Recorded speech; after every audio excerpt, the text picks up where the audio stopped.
masa-masanya fitnah akhir zaman, kisah-kisah karomahnya para habaib yang soleh-soleh, itu kan sekarang diumbar tuh kisahnya, diumbar ceritanya. Nah ini gara-gara si Iman, banyak orang yang bilang itu khurafat. Itu bukan khurafat, karena itu adalah perkara mungkinul wujud, perkara yang mungkin untuk terjadi, dan dia mungkin terjadi kepada orang-orang yang soleh. Dan yang orang-orang yang soleh ini tanyakan kesolehannya, tidak ada yang meragukan. Dan orang-orang yang soleh ini tanyakan apakah mereka itu berbuat maksiat atau tidak. Enggak.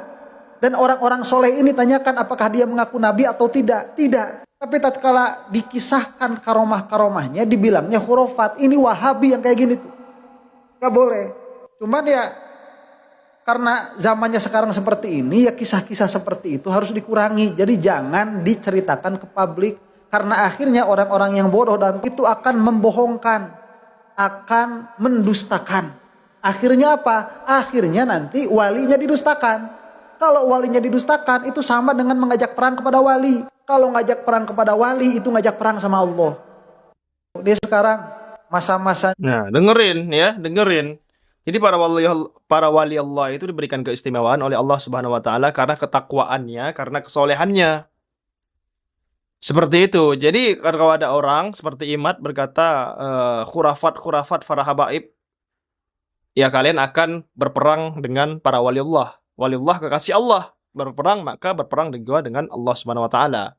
Nauzubillah summa nauzubillahi min dzalik. Ya mungkin saja kalian nggak bakalan langsung, maksudnya perang itu langsung dimatikan. Kalau enggak, mungkin nggak seperti itu. Mungkin ya kalian cahaya hati kalian dipadamkan oleh Allah Subhanahu wa taala atau yang lainnya. Kan bisa seperti itu. Nauzubillah summa nauzubillahi min dzalik. Kalau gua sih percaya dengan daripada karomah para wali Allah. Kalau gua sih percaya. Kalau kalian mau percaya atau tidak itu kembali ke pribadi masing-masing manusianya lagi, seperti itu ya. Teman-teman semua. Jadi Raja Dangdut pengekor Imad saat kepentok logika sendiri. Mari kita lihat. Tidak semua orang itu bisa meragukan nasab orang lain. Contoh misalkan ya, konon katanya ada Raja Dangdut. Nah, Raja Dangdut ini punya anak. Anaknya kok malah rocker. Rockernya pun gak jadi raja, tapi jadi rakyat. Soalnya gak ada yang ngerti, gak ada yang tahu, tidak terkenal. Terus saya bilang begini, saya ragu nih, jangan-jangan si rocker ini bukan anak Raja Dangdut. Saya ragu nih. Coba tolong tes DNA, buktikan bahwa si rocker ini anak Raja Dangdut. Nih ya, kalau ada polisi syariat, saya ini udah dicambuk. Karena saya menuduh zina ibunya, si tukang rocker. Nah, terus apa hak saya? Sebagai orang lain, antah berantah, cuman gara-gara tidak ada kemiripan antara Raja Dangdut dan si anak rocker yang tidak terkenal. Yang ini raja, yang ini rakyat. Jadi gak ada kesamaan. Masa saya bisa toknun nasab? Kalau kata zohirnya hadis, saya sudah kafir itu. Iya. Ya, nggak boleh. Yang boleh meragukan nasab bapaknya. Iya. Nanti bapaknya gini, ini anak saya apa bukan? Ya gitu kata bapaknya tuh. Ini dipikir-pikir kok anak saya begini. Saya kan dungdat. Saya kan dangdut. Lah anak saya kok rock, ini gimana ceritanya? Ya. Saya yang goyang kan pinggul. Lah ini yang goyang kok kepala.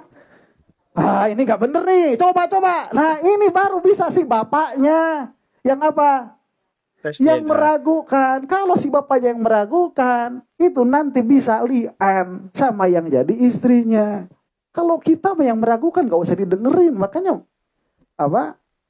Orang-orang yang istidlal pengikutnya si Imad itu, masa ada keturunan Rasul akhlaknya begitu dan begini? Itu kan gak nyambung. Masa keturunan Rasul tidak menunjukkan akhlaknya Rasul? Nih ya, Raja Dangdut juga nih anaknya rocker. Raja Dangdut tuh anaknya pop rock. Ya terus kita juga nggak ribut, nggak minta tes DNA karena kita mengerti hukum. Kelompok Imad yang disponsori Raja pada jadi Sayyid gimana? Mari kita lihat videonya. Baru sekarang apa? Ada orang-orang baru tanpa nasab yang jelas mengaku sebagai keturunan Rasulullah SAW. Yang tadi itu nggak tahu apa, tiba-tiba sekarang jadi zuriatnya Rasul ngaku kayak Dadang. Nama aslinya Dadang. Sekarang Roma jadi Sayyid Zulfikar. Mengaku keturunannya Rasulullah SAW dari Bani Basyaiban. Nih ya, karena kita dari awal konsisten. Orang mau ngaku keturunan siapapun, kita mengakuin aja. Sekarang nih, si Dadang Zulfikar ini ngaku keturunan Rasulullah SAW, mangga diaku ke saya mah. Cuma saya gak mau kenal sama dia gitu, gak mau dekat, ya, gak mau ngapain kenal sama orang kayak gitu, gak mau saya mah. Iya, benar Nih, banget. Saya itu dididik di lingkungan Muhammadiyah. Itu tidak dididik untuk cinta habaib sama sekali. Jangankan dididik untuk cinta, kenal aja enggak. Saya baru tahu zuriyahnya Rasul masih ada itu pas udah kuliah kok. Ya, saya punya temannya itu sepupunya Gus Dur. Kemudian ngobrol-ngobrol ternyata Gus Dur itu kan masih ada zuriyah Rasulullah SAW lewat Joko Tingkir kan. Saya baru tahu, loh kok ternyata masih ada ya. Terus saya sekarang nyelidik gitu, enggak juga. Ya udah, orang udah dinisbahkan. Yang mana Gus Dur sendiri nggak mau bilang kok, teman saya itu nggak mau bilang keturunannya Rasulullah, nggak mau. Bilangnya itu kalau ke Joko Tingkir saya ada, kalau ke Rasulullah yang nggak tahu gitu. Ya padahal jelas lah kalau udah ke Joko Tingkir ya ke Rasulullah nyambung. Cuman masalahnya begini, kamu mau ngaku keturunan siapa? Ya urusan kamu kan begitu. Sekarang misalkan nih si Zulfikar ya bilang keturunannya Rasulullah, terus nanti ada sifat pleret. Nanti si Imat juga sama, akunya keturunan Rasul, mah enggak sama dia aku. Cuman kalau mau kenal sama dia nggak mau saya mah gitu. Iya, benar banget. Karena mengaku nggak harus kenal, ngapain kenal? Udah tahu bakal diapain, males.